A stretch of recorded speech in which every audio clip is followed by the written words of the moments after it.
This year's legendary collective slam team consists of Micah Miller, Raggedy Andy, Fortino Vasquez-Hernandez, Zoe Willits, Risa Micklund. Thank you. Okay, there we go.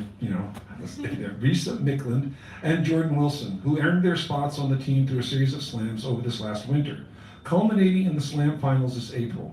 Since they have been working together to prepare their opponents for the 2018 Southwest Shootout Regional Championship in July, which is going to be held in New Mexico. It says here, yeah. Great place. The team won both individual and team division and are excited to bring their work to you this very evening. So this is going to be really cool, ladies and gentlemen. I'm going to have Micah come up here and say a little bit more specifics, and then we'll get started. Micah? Give her a nice round, please. This is her first time here. First time. In fact, it's all their first time, so we get to do this 3 times. Whoa!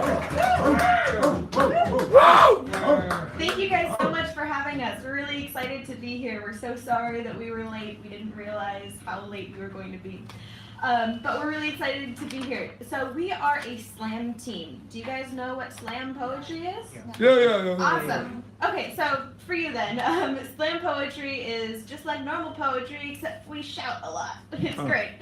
And we get scores on our poems a lot of the time. So we have 3 minutes or less to perform whatever we want, and then you get 5 judges score out of 10, and then the top score and the low score are dropped, so we get a score out of 30.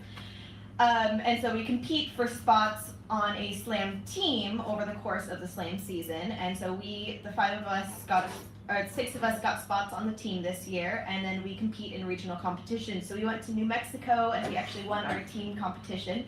So the big thing about slam for tonight is that we react off of the energy that you give us. So if you like something, you can snap, you can say yes, woo, and just give us a lot of energy and we'll try and give it back to you. So I'm going to introduce Fortino Vasquez, my teammate. He's going to come up and give you some moments.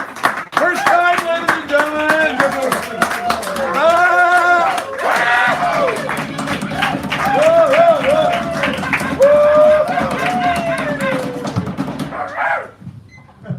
Forgive me, everybody. I am hungry, tired, and I need to use the restroom. Let me turn it down there. That's a lot. Gives me a lot of energy. Is that your poem? No.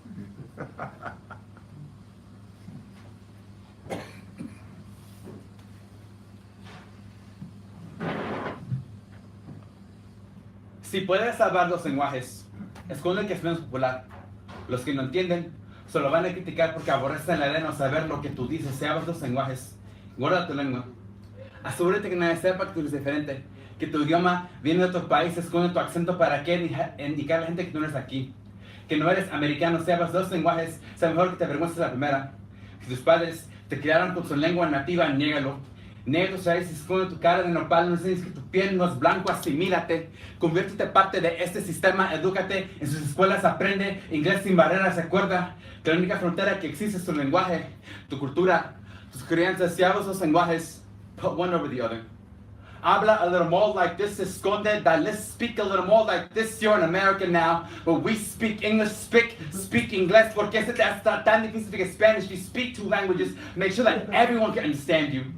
Accommodate your tongue to the ears, fine tune, white tune the frequencies in your throat. It's the only way your voice will ever be acknowledged. Nadie te va a entender si hablas así. If you speak 2 languages, erect a border on your tongue. But the distinction clear, both languages and opposite sides, practice one more than the other. So never forget how the words sound. The way your tongue rolls, the culture connection that comes with being bilingual tu abuelita. No te va a entender para nada. If you remember, don't get caught speaking Spanish, so mind that you're different. That your tongue could exist on multiple world codes and multiple words. It's a threat to them. It's the very reason why they read Columbus, your tongue knowing that your language was colonized before. If you speak 2 languages, act as if you only know one. Hold no pride in the culture that comes with the culture and appreciate the right taste of American twang. After all, you run the risk of being targeted for being different. You'll fear being hurt speaking Spanish, studying it straight in that accent. Show me you're a coconut. You know, white on the inside but brown on the outside, not a threat but a token voice of season there. American English, we speak 2 languages. Remember, you only speak one. The barbed wires in your tongue servers remind me you must keep the 2 separate, but I speak both. But certain circumstances left kids like me pronouncing myself in one, and I wonder how many of you tuned me out when I started this poem. Did you even attempt to make me half? What am I supposed to speak just like you in order to be heard through that pigmentation or any factor of there between outer communication? So if you speak two languages, remember, society will push you to voice yourself in theirs. The system will whitewash the flavors in your tongue until there is nothing left. And if you assimilate well enough, you won't have a problem. You'll just be another kid with a border on your tongue. Yep.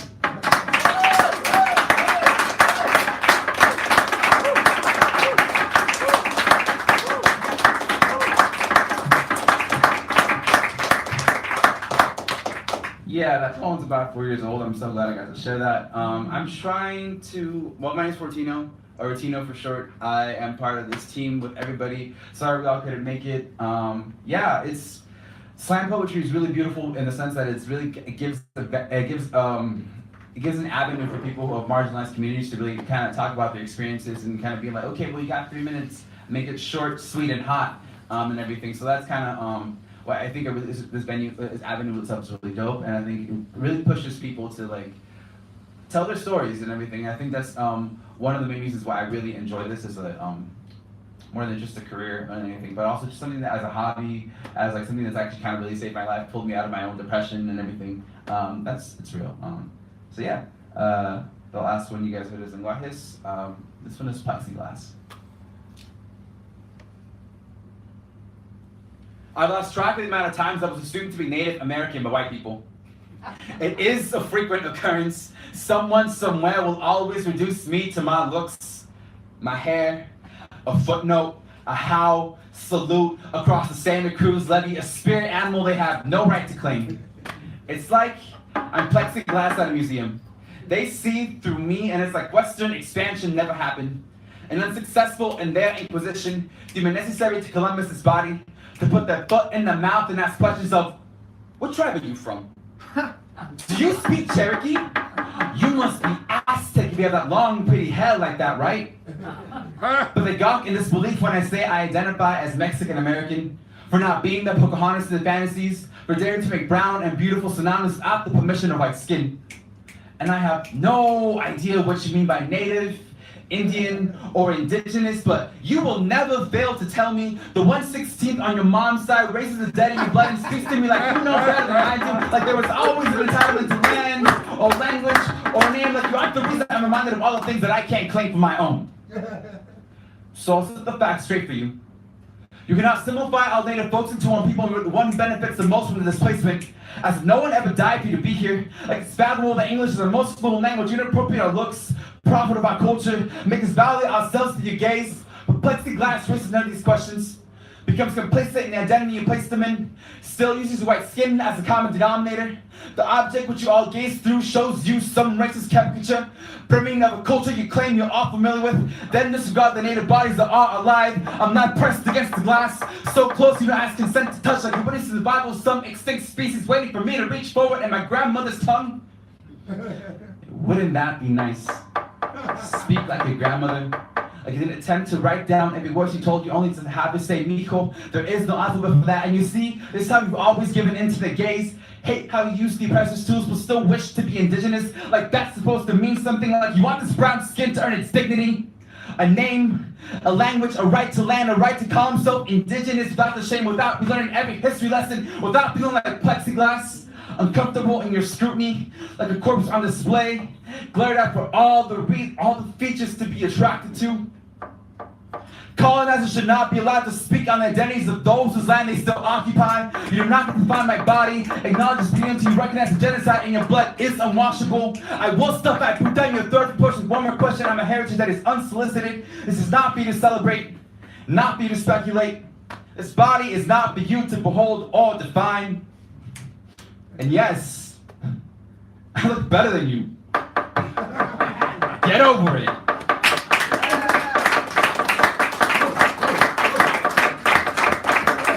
That's my set right now. I'm the only male poet of color on the team, so that's all you're gonna hear from me. Angry poems directed towards white people. That being said, I want to introduce y'all to the next poet on our group. I don't know how to, I was trying to put words into my mouth and so, my mind in my mouth so I can introduce my poets and my friends and everything. But I don't know. They're amazing. Micah, come kill it. Singing.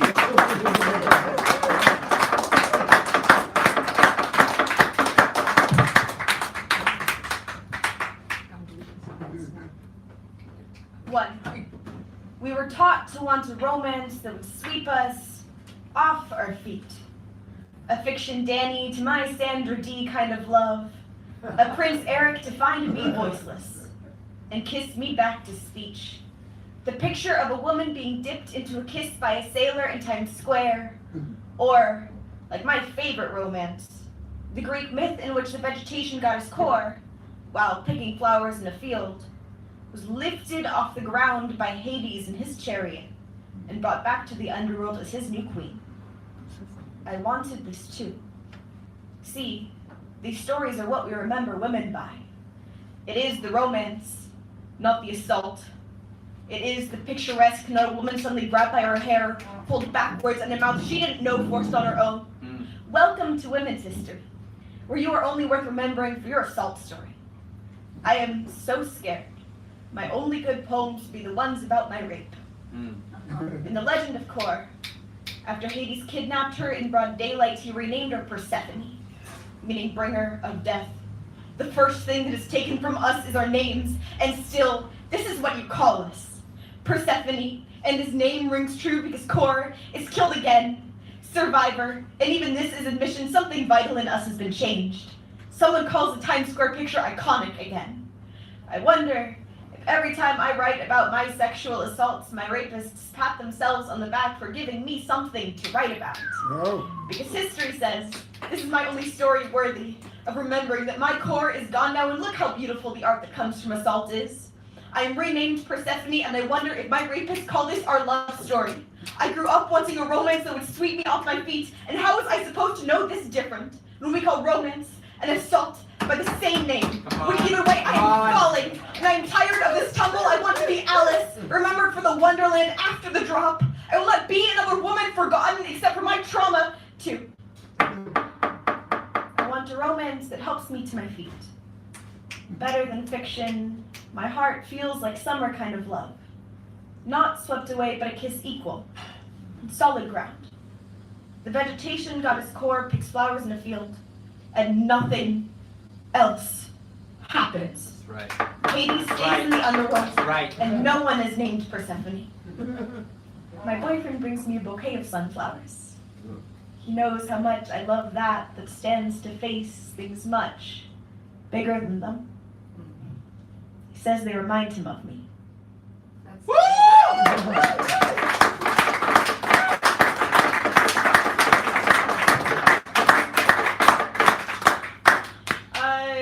So here's a poem about alcoholism now.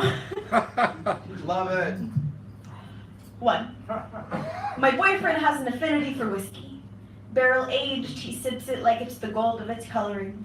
When his throat burns, he likes to taste the smoke, and this is something I've always known of men. 2. My family's history books are written with pages on how we are descended from the namesakes of a small village in the Netherlands. Of the 2 brothers who were to inherit their father's money, one was told he'd have to give up drinking in exchange for this inheritance. He refused. Guess which branch of the family tree my name is carved into? 3. My partner's favorite way of consuming whiskey is a drink called an old-fashioned. This is funny, because in terms of relationships, these are words that scare both of us. 4. My aunt, though not connected to my village namesake blood on the other side of the family, followed in my some amount of great-grandfather's footsteps almost perfectly. This means that when we adopted my baby sister out of my aunt's arms, her 3-year-old mouth, a close copy of her birth mother's, asked if she could call me mommy. I guess the best way her young being could define the word was an older woman she only gets to see sometimes. I wonder if my aunt thinks about this every time she uses a corkscrew or a bottle opener. 5. On the rare occasions that my boyfriend and my dad are together, they usually converse in the way of sharing drink recipes. This form of bonding seems to run in my family, too. 6. Sometimes I wonder if, when I turn 21, some longing inheritance will unearth itself in the depths of me. Some familiar tradition that makes my lineage drink our libations until we swallow the celebration we poured them for. I think about this whenever I see a corkscrew or a bottle opener. 7, unlike that I'm scared lives hidden in my bones somewhere I cannot find. My boyfriend knows how to make one drink and then stop. 8, this is a trait I admire but cannot count on inheriting. 9, he does not sip his whiskey like a compromise. 10, I spilled my water like one. 11, my ancestry is chiseled into the shape of a throat or a bottle, and I cannot seem to tell which one. 12, I think about this whenever I see a corkscrew or a bottle opener.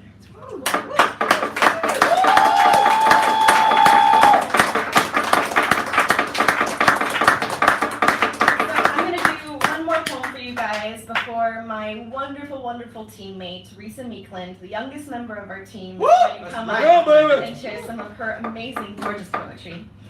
So this last poem is in memory of my grandma, Siglinda Gotthold, who passed just about a year ago, and I was really remembering her last night, so I felt called to read this. When I was small, I could never understand my grandma's fear of water.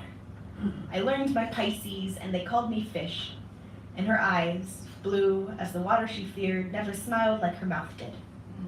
When she was small, running from swastikas in a war she was birthed into, she crossed a frozen river, watching ice break and people disappear around her.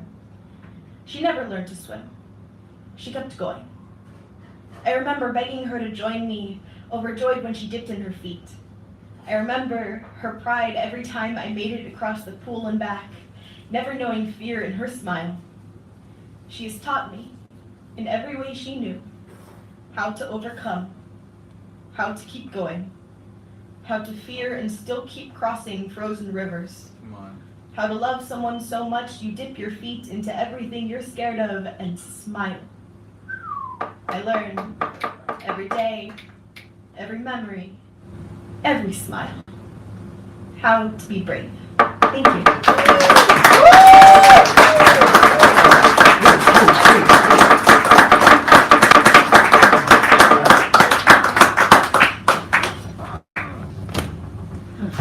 Okay, but hear me out. The Romans, with their outspread, wide-reaching roads, spread too thin, overwhelmed by history, practically murdered themselves. The dodo bird had no fear of these creatures many times its size, eaten by Dutch sailors, practically were suicidal.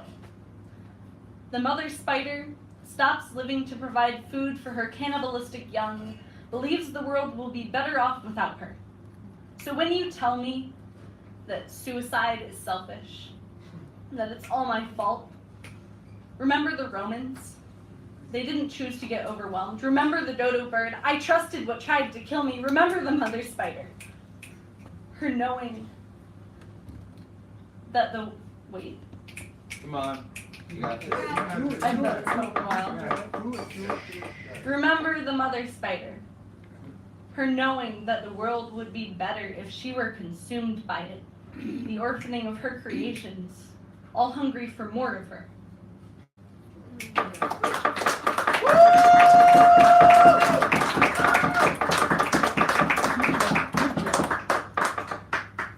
So we've got some chapbooks. Oh boy. Our team chapbook, it was a great effort to put it together. I sewed a bunch of these on my sewing machine this morning. It's called Righteous and Bitter. Yeah. It has 2 poems from each of our 6 team members, and it's really amazing. And me and Micah also have books. Micah's is called Girl to Hellfire, and mine is called Destruction Gospel. So if you want to get one of our books, support our team, support our travel expenses, we still haven't paid them off, that would be absolutely amazing, and I would appreciate you guys a lot, so thank you. Yeah. Can you do another call? Yeah. Okay, all right. I was gonna say, leave us. Yeah. Is two Yeah, no, I just wanted to, I thought you were stopping. Oh, no. Okay, all right.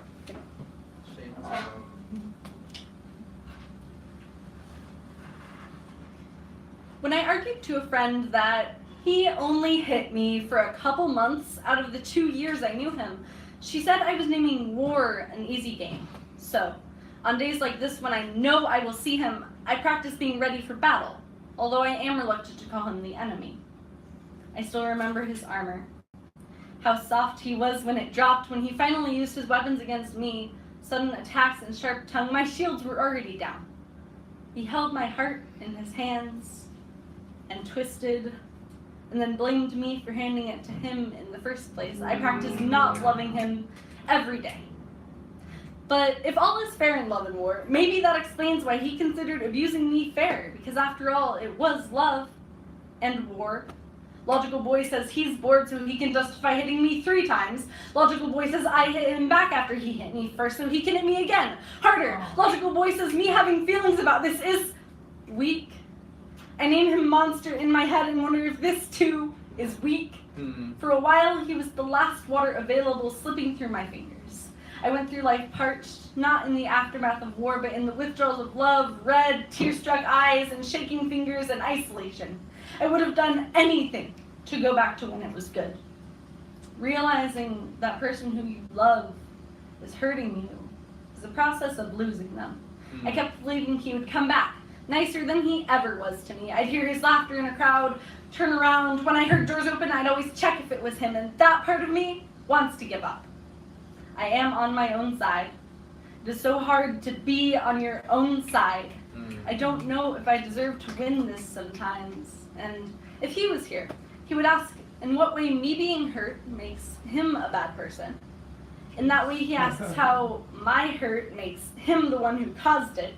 He would be asking why him hurting me is his fault. He had that bloodlust, heart pride, heart righteousness, and I didn't. I just wanted him to stop. And when the battle is finally over, and everyone goes home to their fathers who yell, Father, he's grown up modeling, and their wounds, and their violent reminiscence and unsweet dreams, we are all only at war with ourselves.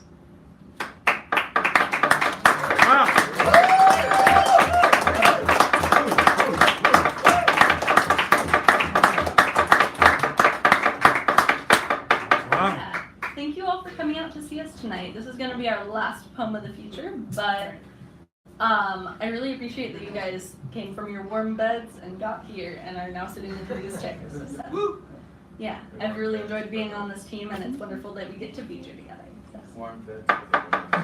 Great. Great. 6 things you need to know to survive the Adolescent Behavioral Health Facility, or HELL, for short.